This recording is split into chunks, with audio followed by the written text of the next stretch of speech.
He had everything money could buy except peace. That was the sentence he kept hearing as the elevator climbed, delivering him to a glittering restaurant he'd reserved 3 months in advance. Ethan Voss, CEO of Voss Dynamics, didn't wait in lines. He owned them. Yet tonight, all that confidence felt like a pseudosized bag. Her name was Naomi James, a hospital chaplain. She had sent exactly 3 text messages before tonight. The last one read, "May I ask for a quiet place? I prefer conversation over noise, conversation over noise." Ethan had liked that immediately.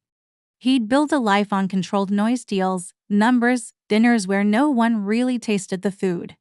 Real conversation was rarer than the truffles his chef bragged about. When he arrived, Naomi was already at the table by the window, the city stretched beneath her like silver stitches. She stood to greet him, smoothing a simple blue dress. No designer logo, no statement jewelry. But her presence filled the room like morning light. "Mr. Boss?" she asked. "Ethan," he said, and for once the name felt wonderfully plain. "You picked a good view," she smiled. "I picked a quiet corner." The view was a bonus. They sat. The waiter recited specials. Ethan waved them away. Naomi asked the waiter his name and thanked him by it. Ethan noticed the way the man's shoulders softened, as if someone had turned down a volume only he could hear. "I read your interview," Naomi said. "The one where you talked about not working Sundays anymore." Ethan blinked. "That surprised you." "It encouraged me," she said. "A boundary is a kind of blessing. Not just for you, but for the people around you." "I lost a deal because of that boundary," Ethan admitted. "A big one. Maybe you lost a deal," Naomi said gently, "but maybe you kept a soul." He didn't know what to do with that sentence, so he switched to safer terrain. "Tell me about your work." Naomi described nights in the hospital that were long and holy, where she held hands and held silence. "Isn't it heavy?" he asked. "It is," she said. "But it isn't mine to carry alone." He found himself relaxing, speaking without his usual calculations. He told her about success feeling like a storm you stand in until one day you realize you're rain-drenched. After dessert, he walked Naomi to the elevator. The old script played in his mind: finish a perfect night with a perfect kiss. But he didn't even like how choreographed it sounded. Outside, the air had the first bite of autumn. "Can I see you again?"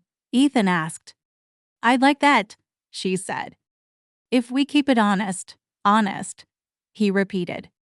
"I don't rush physical affection," she said, not flinching. "I date slowly, I pray. I keep my promises to myself and to God. I don't kiss on the first date, or the second. I hope that doesn't embarrass you." Ethan had expected to feel rejected. Instead, he felt relieved, as if someone had opened a window in a crowded room. This no wasn't a denial. It felt like a direction. "It doesn't embarrass me," he said. "It surprises me." In a good way. At the curb, she asked something that caught him completely off guard. "May I pray for you?" "For me?" Ethan laughed softly. "Prayer isn't about impressing," she said. "It's about inviting. I'd like to invite God to lead this, if it continues." Ethan nodded, his throat tight. Naomi prayed a short, simple prayer asking for wisdom, integrity, and peace. He felt something like rest lean against him. "Thank you," he whispered. He watched her drive away, feeling the strange mercy of leaving a night undone. Their second date was coffee. He arrived early, but she was earlier, writing note cards for grieving families. He asked to help.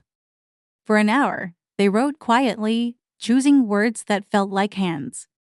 "You could make an app that writes these for you," he teased. She replied, "I could. But grief deserves a human handwriting." The third time they met was unplanned. At a city fundraiser, Ethan was presenting a check. He hadn't told her, not wanting to make a show of his charity. But there she was in the back, organizing volunteers, focused not on cameras, but on clipboards. He caught her eye and shrugged. She smiled, small and warm. That night, Ethan sent an email to his team: no company events on Sundays. No contracts closing on Sundays. If you need rest, ask. We mean it. His CFO replied within minutes. Are you becoming a pastor? Ethan typed back. Maybe I'm becoming a person. They kept meeting. Walks, not limos. Parks, not penthouses.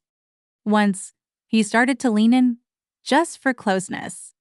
She held his gaze kindly and took a small step back. He nodded.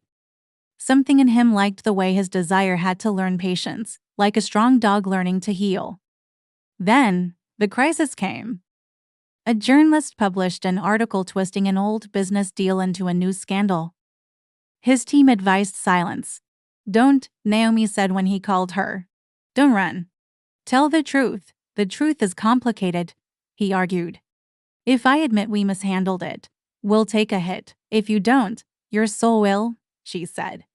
Call the nonprofit. Apologize. Make restitution. He closed his eyes. Will you stay if this gets messy? He asked. I don't date you because you're tidy, she said. I date you because I see humility growing. He made the call. He apologized. The company took a hit. The internet loved it for 10 minutes and then moved on. But inside Ethan, something settled. He slept that night like the city had finally stopped humming. Weeks passed. He noticed how Naomi never gossiped, how she said no when she was tired, and how that freed him to say no, too. He noticed how their dates made him curious about God in a way church as a child never had. Not the show, but the substance. One evening by the river, he finally said it. I like you. More than I know how to say. I like you, too, she said. And I like who you're becoming. He took a deep breath. I want to do this right.